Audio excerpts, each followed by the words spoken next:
Walls of the Kalinjar fort changed history. Historians के according किसी भी शासक द्वारा कलिंजर फोर्ट पर कब्जा करने का मेन कारण उसकी जियोग्राफिकल लोकेशन था। स्ट्रेटेजिकली उस दौर में यह किला इतना इंपॉर्टेंट हो गया था कि अपनी सत्ता को आगे बढ़ने की चाहत रखने वाले हर शासक के लिए इसे जीतना एक बड़ा गोल था। उस समय कलिंजर को जीतने का मतलब अपनी सत्ता को बढ़ाना और अपनी पावर को प्रूव करना था। यह किला घने जंगलों के बीच पहाड़ी की चोटी पर बना हुआ था। इस किले तक किसी भी दुश्मन सेना का पहुंचना बेहद मुश्किल था। किले के चारों तरफ चढ़ाई बेहद खड़ी ढलान वाली थी। इसी वजह से किले पर तोप यानी कैनन से हमला करना भी बेहद मुश्किल था। इसकी दीवारें 5 मीटर मोटी थीं, जबकि किले की हाइट 108 फीट थी।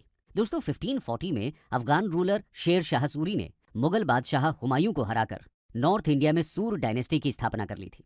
ऐसे में हुमायूं को भारत छोड़ ईरान में शरण लेनी पड़ी थी। इसके बाद शेर शाह सूरी एक मजबूत शासक के रूप में उभर रहा था और एक के बाद एक नॉर्थ इंडिया के अलग अलग रीजन्स को अपने कब्जे में करता जा रहा था। इसी क्रम में नवंबर 1544 में उसकी सेना ने कलिंजर किले की घेराबंदी करनी शुरू कर दी। कई महीनों की घेराबंदी के बाद भी जब किले को जीतने में सफलता नहीं मिल रही थी, तब 22 मई 1545 को कलिंजर फोर्ट की दीवार को बारूद के गोले से उड़ाने का फैसला किया गया। लेकिन जब ऐसा किया गया तो एक गोला किले की दीवार से टकराकर वापस सूर सेना के कैंप की तरफ आया और बारूद के एक ढेर पर जा गिरा। इत्तेफाक की बात यह थी कि उस समय इसी ढेर के पास खुद शेर शाह सूरी खड़ा हुआ था। गोले के बारूद के ढेर पर गिरते ही एक बड़ा विस्फोट हुआ, जिसके कारण शेर शाह सूरी बुरी तरह घायल हो गया और कुछ ही समय बाद उसकी मृत्यु हो गई।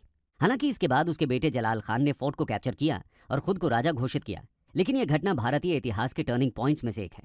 जैसा कि हमने पहले बताया कि शेर शाह सूरी से हारने के बाद मुगल बादशाह हुमायूं देश छोड़कर भाग गए।